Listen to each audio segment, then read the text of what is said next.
సమరం news channel కు స్వాగతం. ఈనాటి ముఖ్యాంశాలు. కేరళలో కొండ చర్యలు విరిగిపడి 123 మంది మృతి. గిరిబిడ్డలకు ఆరోగ్యశ్రీ. శరత్ తో కలిసి షూటింగ్ లో మరో కాంస్యం. శ్రీశైలం 10 గేట్ల ద్వారా నీటి విడుదల. అమరావతికి ఐఆర్ఆర్ కూడా. గంజాయిపై సీసీ కెమెరాలతో నిఘా. మాజీ భర్తే నన్ను అడవిలో బంధించాడు. అమెరికా మహిళ వివరణ. అయోధ్య మిథిలా నగరాలను తలపించే సెట్టింగులు. శ్రీలంకలో చివరి టీ20లో సూపర్ ఓవర్తో గెలిచిన భారత్. చిగుళ్ల నొప్పి, రక్తం కారడం వంటి పలు దంత సమస్యలకు పరిష్కారాలు. ఈరోజు వార్తలను చూద్దాం. కేరళలో కొండ చర్యలు విరిగిపడి 123 మంది మృతి. కేరళలోని వైనాడ్ జిల్లాలో ప్రకృతి ప్రకోపంతో అల్లకల్లోలం జరిగింది. మెప్పడి, మండక్కై, చూరాల్మల, అట్టామల, నూల్పుజ గ్రామాలలో సోమ మంగళవారాల్లో వర్ష బీభత్సం సృష్టించింది. కొండ చర్యలు విరిగిపడి గ్రామాలు ఆనవాళ్లు లేకుండా పోయాయి. వందల ఇళ్లు నేలమట్టమయ్యాయి. వందల మంది బురద మట్టిలో కూరుకుపోయారు. వారిలో 123 మంది మృత్యువాత పడ్డారు. వారి మృతదేహాలను ఇప్పటిదాకా అధికారులు వెలికితీశారు. గాయపడిన 128 మందిని ఆసుపత్రులకు తరలించారు. మరో 98 మంది ఆచూకీ తెలియడం లేదు. మరోవైపు ఈ గ్రామాల్లో ఉన్న 600 మంది టీ, కాఫీ తోటల్లో పనిచేసే వలస కూలీల ఆచూకీ దొరకడం లేదు. అనేక మంది శిథిలాల కింద చిక్కుకొని సాయం కోసం ఆర్తనాదాలు చేస్తూ ఫోన్లు చేస్తున్నారు. వీరిని కాపాడేందుకు సహాయక బృందాలు రంగంలోకి దిగాయి. అలాగే కోజికోడ్ ఉత్తర ప్రాంతంలో కొండ చర్యలు విరిగిపడి వంతెనలు, రోడ్లు కొట్టుకుపోయాయి. గిరిబిడ్డలకు ఆరోగ్యశ్రీ. కొండ కోణల్లో కష్టాలతో సహవాసం చేస్తున్న గిరిజనులకు మేలు చేసేలా ముఖ్యమంత్రి చంద్రబాబు పలు కీలక నిర్ణయాలు తీసుకున్నారు. మంగళవారం మంత్రి గుమ్మిడి సంధ్యారాణితో కలిసి సచివాలయంలో గిరిజన సంక్షేమ శాఖపై సమీక్ష నిర్వహించారు. ఆరోగ్య భద్రతకు పెద్దపీట వేస్తూ గిరిజన పాఠశాలల్లో ఏఎన్ఎం సేవలను పునరుద్ధరించాలని నిర్ణయించారు. దీంతో రాష్ట్ర వ్యాప్తంగా 543 గిరిజన పాఠశాలలు, ప్రీ పోస్ట్ మెట్రిక్ వసతి గృహాలలో ఏఎన్ఎం సేవలు అందుబాటులోకి రానున్నాయి. గ్రామ, వార్డు సచివాలయాల్లో ఉన్న ఏఎన్ఎంలను డిప్యూటేషన్పై ఆయా ప్రాంతాల్లో నియమించేందుకు చంద్రబాబు పచ్చజెండా ఊపారు. ఆదివాసీ గర్భిణీ వసతి గృహాలను పునరుద్ధరించాలని స్పష్టం చేశారు. గిరిజన ప్రాంతాల్లో డోలీ మోతలు కనిపించకూడదని, ఎన్ని అవసరమైతే అన్ని చోట్ల ఫీడర్ అంబులెన్స్లను ఏర్పాటు చేయాలని ఆదేశించారు. గిరిజన సహకార సంస్థ ద్వారా అరకు కాఫీ ఉత్పత్తి, సరఫరా వివరాలను అధికారులను అడిగి తెలుసుకున్నారు. టీ టైం తరహాలో అరకు కాఫీని ఊరూరా ప్రమోట్ చేయాలని, ఇందుకు సమగ్ర ప్రణాళికతో రావాలని ఆదేశించారు. మాజీ భర్తే నన్ను బంధించాడు. మహారాష్ట్రలోని సింధుదుర్గ్ జిల్లాలో అమెరికాకు చెందిన లలిత కైకుమార్ అనే మహిళ గుర్తు తెలియని వ్యక్తులు అటవీ ప్రాంతంలో చెట్టుకు గొలుసుతో బంధించిన ఘటనలో పోలీసులు దర్యాప్తు ముమ్మరం చేశారు. ఆ మహిళను ఆమె భర్తే బంధించి ఉంటాడనే అనుమానంతో విచారణ చేపట్టారు. ప్రస్తుతం గోవా వైద్య కళాశాల ఆసుపత్రిలో చికిత్స పొందుతున్న బాధితురాలు తన మాజీ భర్తే తనను అడవిలోకి తీసుకువెళ్లి ఇనుప గొలుసులతో చెట్టుకు బంధించాడని చెప్పింది. 40 రోజులుగా ఆహారం తీసుకోలేదని కాగితంపై ఆమె రాసి చెప్పిన సంగతి తెలిసినదే. బాగా నీరసంగా ఉండడంతో ఆమె వాంగ్మూలం ఇచ్చే పరిస్థితిలో లేదు. పరిస్థితి మెరుగయ్యాక వాంగ్మూలాన్ని పోలీసులు అధికారికంగా నమోదు చేయనున్నారు. శ్రీశైలం 10 గేట్ల ద్వారా నీటి విడుదల. శ్రీశైలం జలాశయం నుంచి కృష్ణా పరవళ్లు తొక్కుతూ నాగార్జున సాగర్కు చేరుకుంటోంది. రోజుకు 25 టీఎంసీల సామర్థ్యం ఉన్న ప్రవాహం శ్రీశైలం 10 గేట్లు, కుడి, ఎడమ విద్యుత్ ఉత్పత్తి కేంద్రాల ద్వారా దిగువకు చేరుతోంది. మరోవైపు నాగార్జున సాగర్లో నీటి మట్టం క్రమంగా పెరుగుతోంది. సాగర్లో నిల్వ సామర్థ్యం 312.05 టీఎంసీలు కాగా మంగళవారం సాయంత్రానికి 144.22 టీఎంసీలకు చేరుకుంది. సోమవారం సాయంత్రం అంటే ఒకరోజు వ్యవధిలో 8.43 టీఎంసీల నిల్వ పెరిగింది. ఎగువ కృష్ణా ప్రాజెక్టులు ఆలమట్టి నారాయణపూర్లకు వస్తున్న ఇన్ఫ్లోలు స్వల్పంగా తగ్గుముఖం పట్టాయి. మరోవైపు గోదావరిలో వరద శాంతించింది. అమరావతికి ఐఆర్ఆర్ కూడా. రాజధాని అమరావతి అభివృద్ధిని పరుగులు పెట్టించేందుకు వేగంగా అడుగులు వేస్తున్న రాష్ట్ర ప్రభుత్వం అమరావతి ఇన్నర్ రింగ్ రోడ్ ప్రతిపాదనను పరిశీలిస్తోంది. జగన్ ప్రభుత్వ నిర్వాహకంతో ఆగిపోయిన రాజధాని నిర్మాణ పనులు, ప్రాజెక్టులను వీలైనంత త్వరగా పట్టాలెక్కించాలని కసరత్తు చేస్తోంది. ఐఆర్ఆర్ ప్రతిపాదనను తెరపైకి తీసుకువచ్చి విజయవాడ తూర్పు బైపాస్కి ఎడంగా కనీసం 20 కిలోమీటర్ల దూరం నుంచి ఐఆర్ఆర్ వెళ్లేలా అలైన్మెంట్ సిద్ధం చేయనుంది. దీనికి భూమిని భూసమీకరణ విధానంలో తీసుకోవాలని యోచిస్తోంది. గతంలో తెదేపా హయాంలో సుమారు 180 కిలోమీటర్ల పొడవైన అమరావతి ఔటర్ రింగ్ రోడ్తో పాటు సుమారు 97.5 కిలోమీటర్ల పొడవైన అమరావతి ఐఆర్ఆర్ నిర్మాణానికి ప్రతిపాదనలు సిద్ధం చేశారు. అమరావతి విజయవాడ నగరాల చుట్టూ నిర్మిస్తూ తాడేపల్లి, మంగళగిరిలతో పాటు ఉమ్మడి కృష్ణా, గుంటూరు జిల్లాల పరిధిలోని పలు గ్రామాలు ఐఆర్ఆర్ లోపలికి వచ్చేలా ప్రతిపాదనలు సిద్ధమయ్యాయి. గంజాయిపై సీసీ కెమెరాలతో నిఘా. రాష్ట్రంలో ఏ నేర ఘటన జరిగినా దాని వెనుక గంజాయి ప్రభావం ఉంటోంది. మాదక ద్రవ్యాలపై ఉక్కుపాదం మోపేందుకు ప్రభుత్వం మంత్రివర్గ ఉపసంఘాన్ని నియమించింది.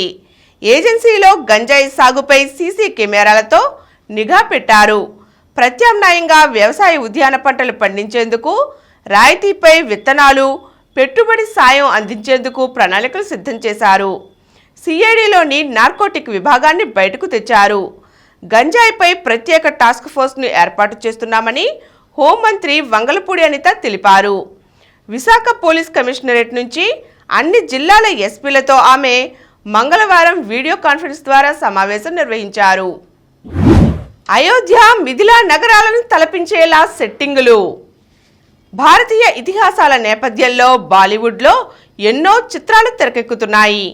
కానీ అందరి చూపు రామాయణ సినిమాపైనే. ఈ చిత్రాన్ని నితీష్ తివారీ తెరకెక్కిస్తున్నారు. తన సహజమైన నటనతో ఎందరో అభిమానులను సొంతం చేసుకున్న సాయి పల్లవి సీతగా, రణబీర్ కపూర్ రాముడిగా నటిస్తున్నారు. రావణుడిగా కన్నడ స్టార్ యష్ నటిస్తూ ఈ ప్రాజెక్ట్ని నిర్మిస్తున్నారు.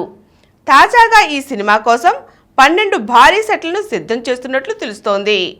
రామాయణంలో కీలకమైన అయోధ్య, మిథిలా నగరాలను తలపించేలా ఆ సెట్లను తీర్చిదిద్దుతున్నారు.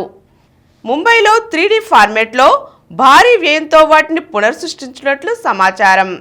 2 భాగాలుగా రానున్న ఈ సినిమాలో సన్నీ దియోల్, లారా దత్తా, రకుల్ ప్రీత్ సింగ్ తదితరులు కీలక పాత్రల్లో నటించనున్నారు. సరబ్జోత్తో కలిసి మరో కాంస్యం. పారిస్ ఒలింపిక్స్లో మంగళవారం భారత మహిళా షూటర్ మను భాకర్ కొత్త చరిత్ర సృష్టించింది. వ్యక్తిగత విభాగంలో కంచు మోగించి 2024 క్రీడల్లో భారత్ ఖాతా తెరిచిన మను భాకర్ అదే ఊపులో దేశానికి 2వ పతకాన్ని అందించింది.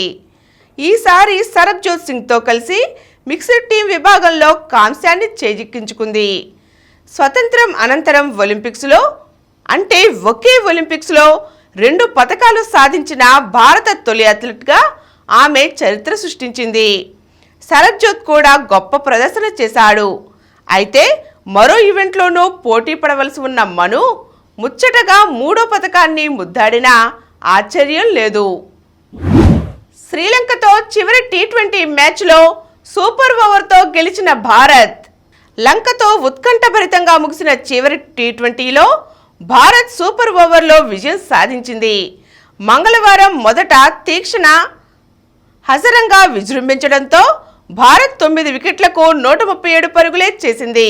ఒక దశలో 48 పరుగులకే 5 వికెట్లు కోల్పోయిన భారత్ను పరాగ్ 26, సుందర్ 25 ఆదుకున్నారు. అనంతరం లంక టాప్ 3 బ్యాటర్లు నిశాంక 26, కుషాల్ మెండిస్ 43, కుషాల్ పెరీరా 46 సత్తా చాటడంతో ఛేదంలో లంక దూసుకెళ్లింది. కానీ చివరి 5 ఓవర్లలో తడబడ్డ ఆ జట్టు 20 ఓవర్లలో 8 వికెట్లు కోల్పోయి సరిగ్గా 137 పరుగులే చేయడంతో మ్యాచ్ టై అయింది. చివరి 2 ఓవర్లలో పార్ట్ టైం స్పిన్నర్లు రింకు సూర్యకుమార్ సంచలన బౌలింగ్తో లంకకు కళ్లెం వేశారు. సూపర్ ఓవర్లో లంక 2 పరుగులకే 2 వికెట్లు కోల్పోవడంతో ఇన్నింగ్స్ ముగిసింది. సూర్య తొలి బంతికే 4 కొట్టడంతో మ్యాచ్ భారత్ సొంతమైంది. సుందర్ మ్యాన్ ఆఫ్ ది మ్యాచ్గా నిలిచాడు. 2 జట్ల మధ్య 3 వన్డేల సిరీస్ శుక్రవారం ప్రారంభమవుతుంది. చిగుళ్ల నొప్పి, రక్తం కారడం వంటి పలు దంత సమస్యలకు పరిష్కారాలు. చిగుళ్ల నొప్పికి, రక్తం కారడానికి ప్రధాన కారణం ఇన్ఫెక్షన్. పంటి నుంచి చిగురుకు ఇన్ఫెక్షన్ వ్యాపిస్తే ఒక్క రూట్ కెనాల్ చికిత్స సరిపోదు.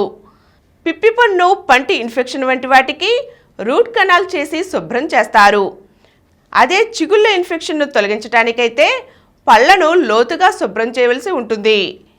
కొన్నిసార్లు లేజర్ చికిత్స కూడా చేయవలసి వస్తుంది. ఇన్ఫెక్షన్ తొలగిపోతే చిగుళ్ల నొప్పి తగ్గిపోతుంది. ఒకవేళ చిగుళ్ల జబ్బు 2వ దశ కానీ 3వ దశ కానీ దాటితే శుభ్రం చేసినా తగ్గకపోవచ్చు. ఇలాంటి సమయంలో పంటిని తొలగించటం లేదా చిగుళ్ల శస్త్రచికిత్స అవసరం అవుతుంది.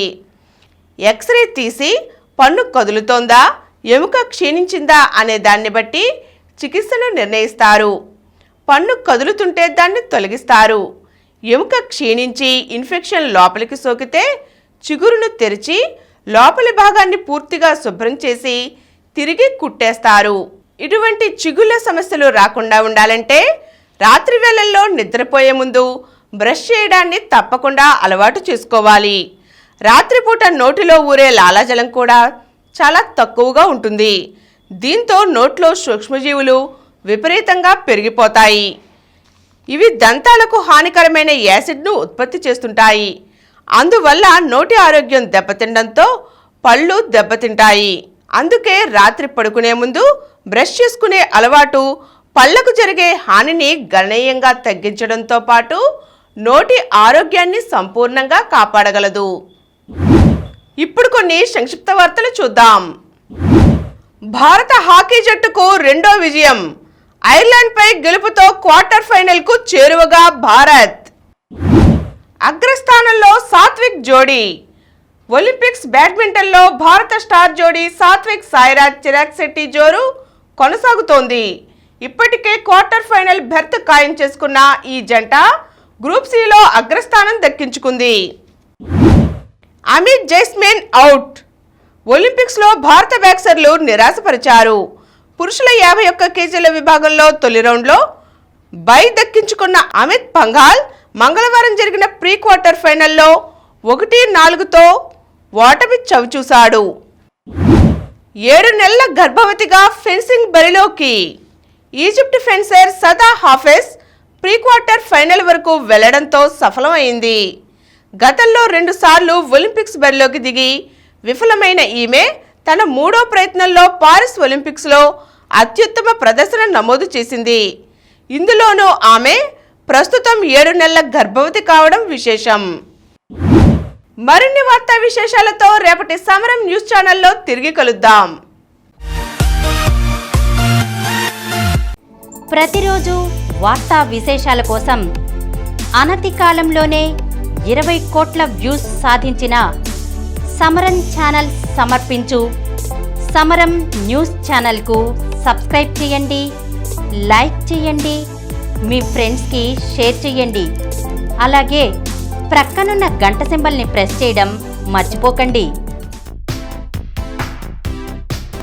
Please download Samaram Channels app from Google Play Store and watch your favorite channels. Click the bell icon and subscribe to the channels.